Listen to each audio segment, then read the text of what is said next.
Sweet Sugarbelle, and today I want to show you how to decorate my sweet country rose cookie. We're going to start by placing the template on top of the cookie, lining it up, referring to my decorating card while I work just so I have reference to go by.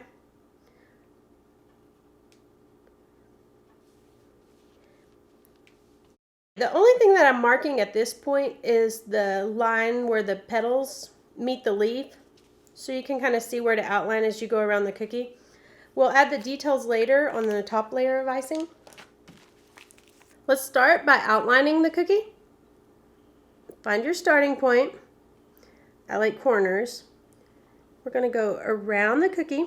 Whenever you meet a kind of a junction point, touch the icing down if you need to. Once you've outlined the cookie, let it set up for just a few minutes, and then you're ready to flood.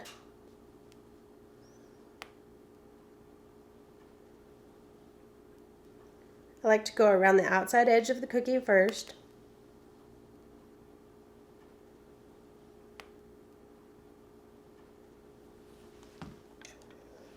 Then smooth everything out with an offset spatula.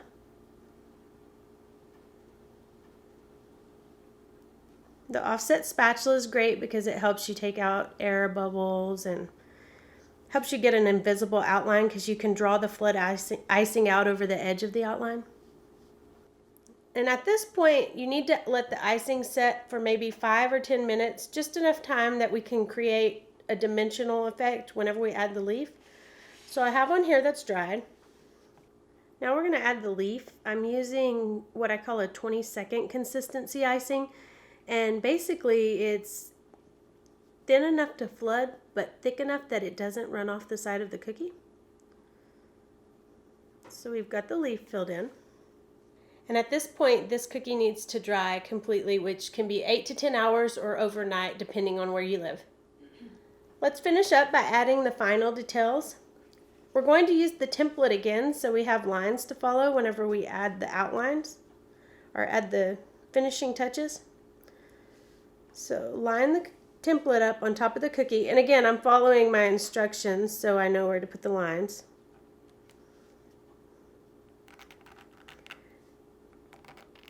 And what I'm doing this time is I'm using a scribe tool to kind of scratch the designs into the icing